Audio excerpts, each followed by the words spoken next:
There is a formula. There's a formula for profit. There's a formula for wealth. It's actually the exact same formula. And it works perfectly until the moment it doesn't work. I followed the formula and actually grew a couple multi-million-dollar companies that way, and found that as I grew these companies, that my profits and subsequently the income I made for myself, my own wealth, occurred as an event. Grow, grow, grow, and then I sold the company, and that's where I made my wealth, and do it again. And for selling my second company, for the first time in my life, I was a millionaire. And let me qualify what I define as a millionaire. I just breached $1 million in cash and net assets. And then when taxes came, I stepped back below. So I consider myself a one-day millionaire. That's what we look like. But I knew the formula now. Grow, grow, grow, and the profits will come. So I decided to become an angel investor. Today, I now call myself the angel of death because I started 10 companies and every single one failed. So badly that in 2 years of making my millionaire for a day status, I lost every penny. And my most devastating and humbling day in my life came next. I came home February 14th, Valentine's Day, 2008, to my family to say the last penny was gone. I had wasted it all on frivolous, arrogant items to lots and lots of dumb investments. And I sat down in front of my family in front of Thanksgiving, and in front of my family on Valentine's Day, and we celebrate it kind of like Thanksgiving. We all sit around the table and enjoy a wonderful meal together. But I was sad, stoic, and my wife looked at me and said, "What's wrong?" And that's all it took for the dam to break. I started to sob and cry, to the point where I'd say it's kind of like you could hear a pin drop, but my sobbing was so intense you couldn't hear a pin drop. It was like that, one of those, Thank you for laughing at that. Appreciate it. I'm happy we're that close already. You can laugh at my embarrassment. And my family stared at me and had nothing to say. And my daughter, 8 years old at the time, ran out of the room.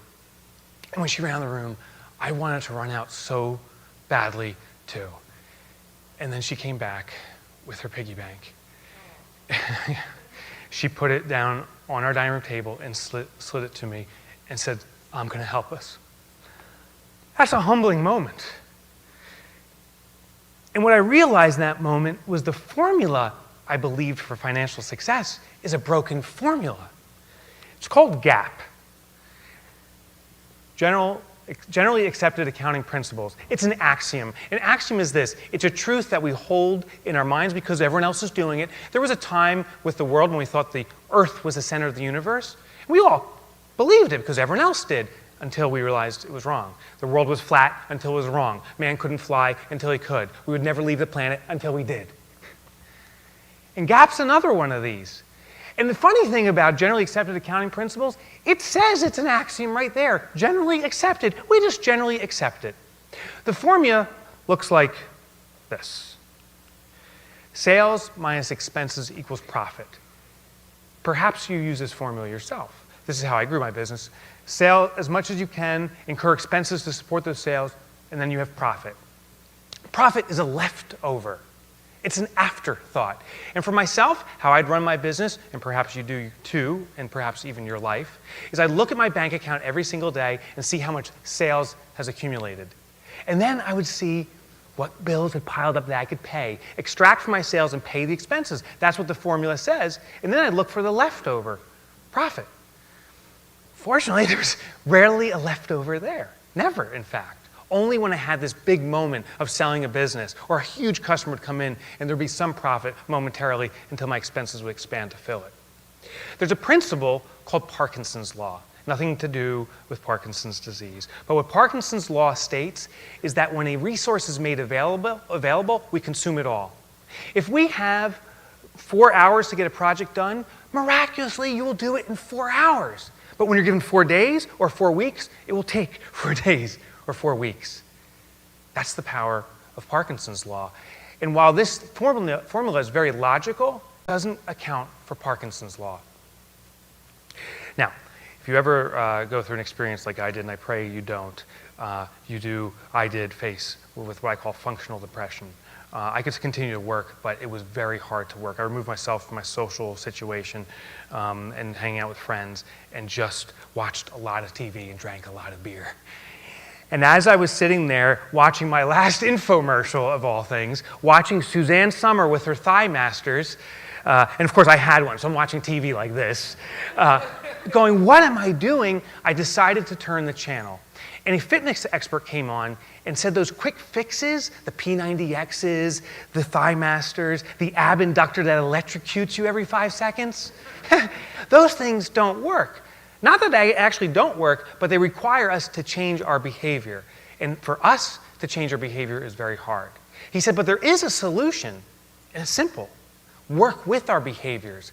And he said what we need to do for our health is get smaller plates. The average plate size in America today has more than doubled from what it was in the 1700s. George Washington was ripped, not because he worked out so much with his wooden teeth. I don't know why I threw that in, it's just kind of funny. The reason is they had smaller plates, and over time, plates have increased. And our behavior is to see what's on the plate and consume it all. And that's what this formula teaches us too. See what's in our account and consume it all. See what's in our account and consume it all until there's nothing left. I want to propose today a new formula. I call it the profit first formula. If you look at this, logically, it's the same. Mathematically, it's the same. But for human behavior, it's radically different. What if today, every time you made a sale and that check came into your bank account, you first took your profit and reserved that away? What would happen now is your expenses would become a smaller plate, less available, and we could continue our behavior of consuming it all. And what it will force us to do is become innovative. We'll go back to our entrepreneurial, innovative roots and find how to get things done with the smaller expenses if we take our profit first. This is the small plate principle played out with our financials. I employed it for my own business 5 years ago, and it's turned things around. Today, I'm a business author. You can't make money as a business author. I'm happy to say last year was my most profitable year in my entire life, regardless of all my businesses, because I used smaller plates. If logic worked, every person in this room would be rich. It's simple. Spend less than you make. But we don't do it. And I'm here to say that's okay. And I'm also here to say that we have to exploit our behavior. We have to leverage how we naturally behave. Starting today, put your profit first. Always. Thank you. Thank you. Thank you.